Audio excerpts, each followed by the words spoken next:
folks, Liz here. I thought it would be fun to film a little bit of Texas history. This is the small community of San Felipe with a population around 800. And Sealy is 3 miles west of here. Houston is 46 miles east. Stephen F. Austin founded this place, and this was the beginning of the Republic of Texas. And actually his father, Moses Austin, had begun a settlement here with the authority of the Spanish government, who controlled Mexico at the time, and this was in the early 1800s. The Spanish government did want people to settle here, and they settled in this particular area because of the Brazos River, which is just directly there. Shortly after Moses Austin got this started, he died, and so Stephen, his son, took over the project. And lo and behold, he wasn't in it long when Mexico gained its independence from Spain. Consequently, Stephen Austin had to renegotiate with the new Mexican government. And as we all know, that caused problems eventually, and which would lead to Texas seeking its independence and winning it. What do they have? A historic site and museum up here, and we're gonna go check it out. That's where the original town developed, and the town became, back in the 1800s, the second largest town in Texas.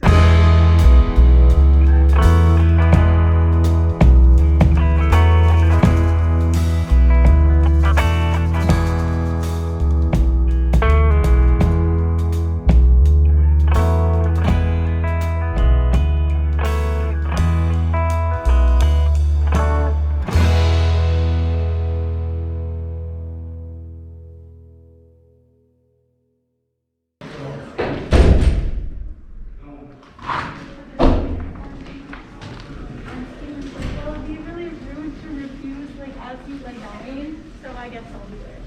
But he's not really And that's yours. I need you to help me. Oh, you're so bad. Come on, will you help? Fantastic.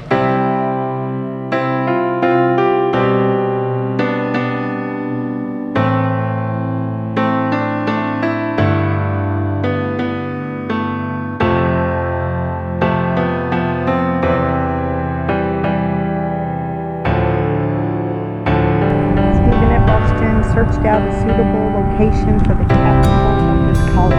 Together with surveyors, scribes, Austin selected a site where a ferry crossed the Brazos River.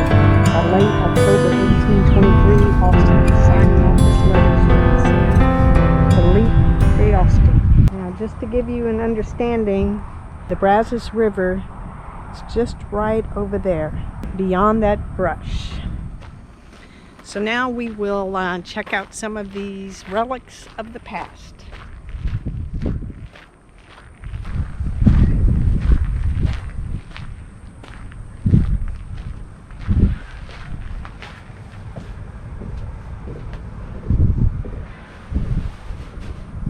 Hi. Welcome to the print shop. Well, thank you. I didn't know anybody was going to be manning it today. Well, we just had a student group. Right, I saw the buses out there. Well, this is the print shop. It's an exact replica of the print shop that was here. This press was brought here in 1829 by a man named Godwin Cotton. Stephen F. Austin invited him here.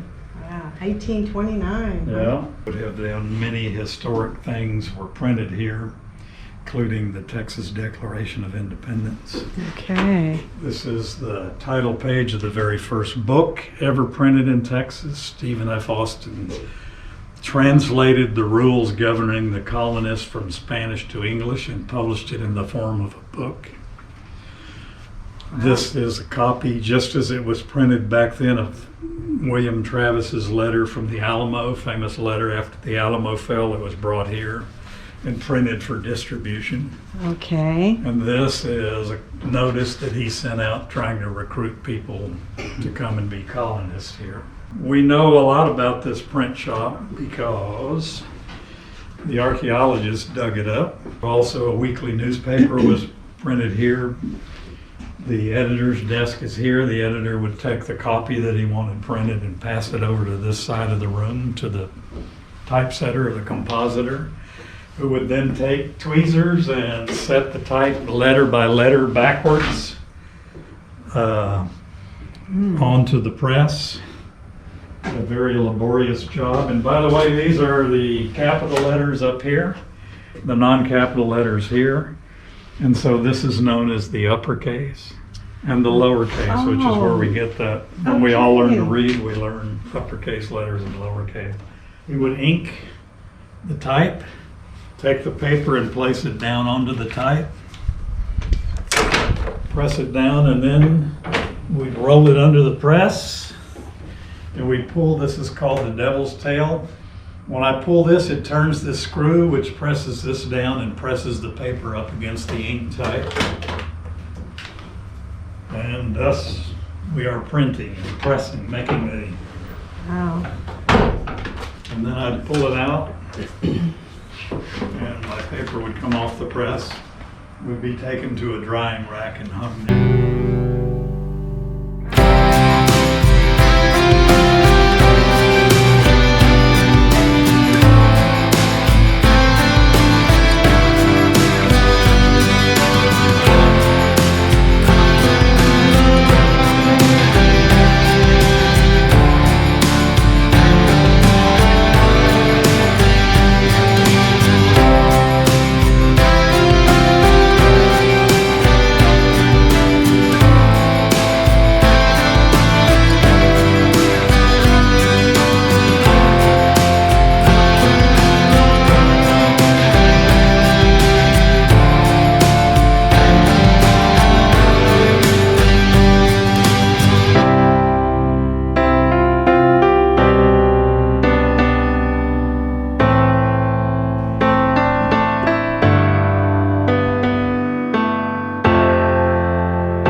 River is over that way.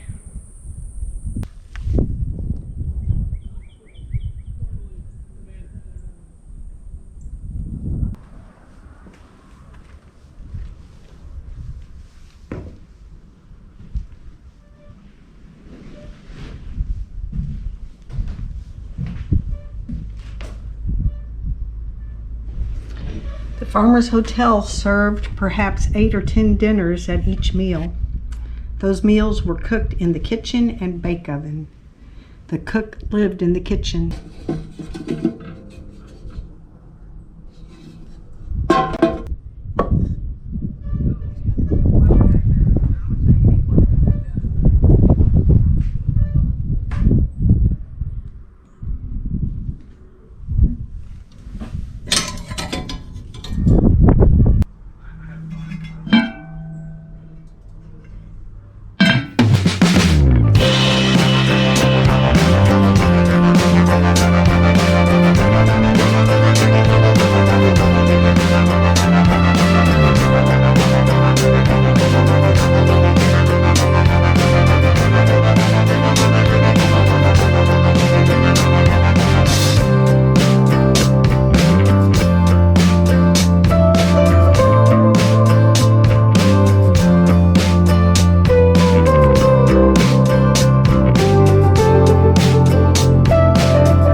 living. Man, this is it. Fireplace, table, chair, closet.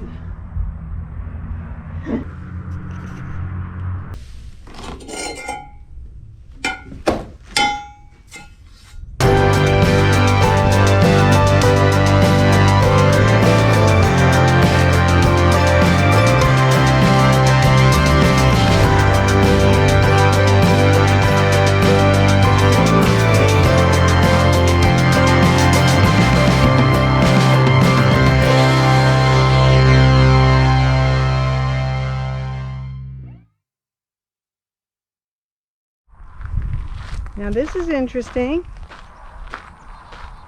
This well was dug by the Austin Colony in 1824 and restored by the Sealy Chamber of Commerce in 1928. How about that? Ooh, wow. Okay, it is an official well.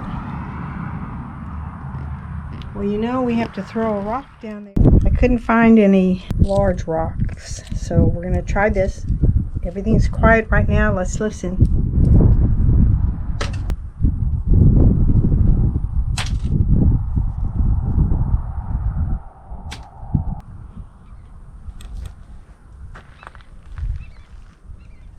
This has a historical marker, so let's see what this building is all about.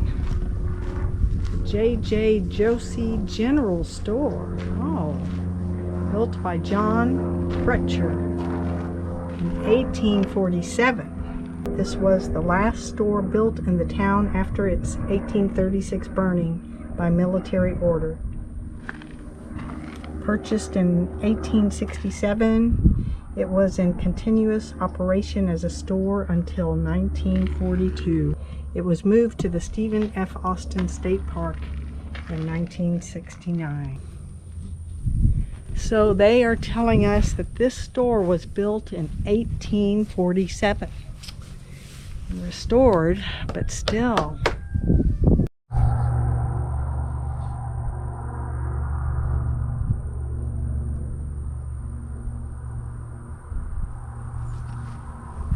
Look up there, we have a camera.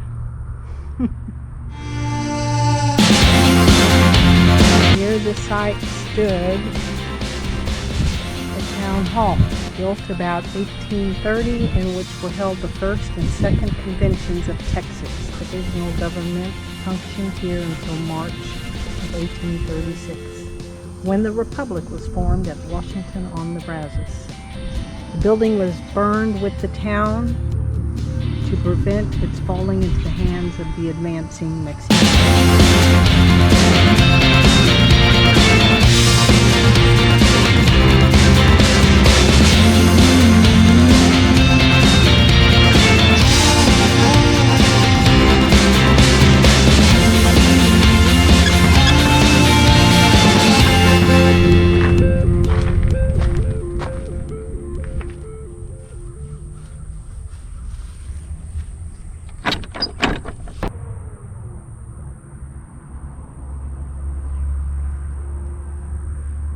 Here we have, in memory of John Bricker, a private in Captain Mosley Baker's company who was killed just across the river from this site in 1836 by a shot from a Mexican cannon, and was buried where he fell. He was born in Cumberland County, Pennsylvania, January 30th, 1791. This tablet was erected by his kinsman in 1935.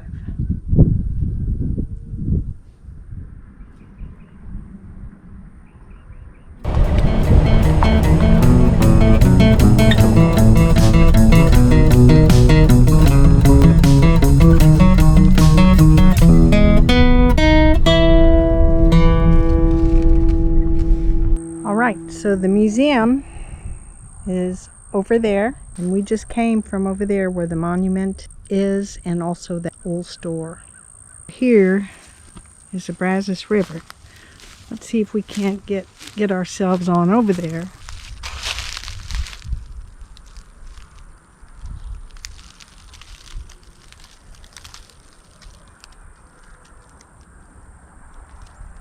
Different?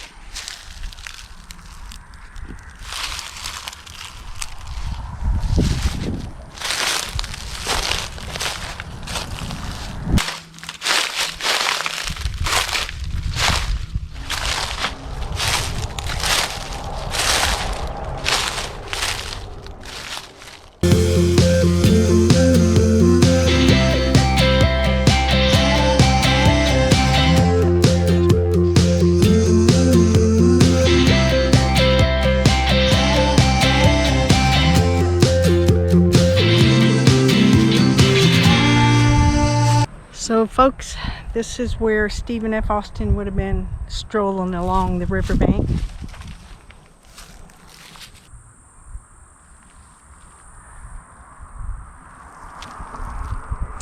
So that's a little bit of Texas history for us today.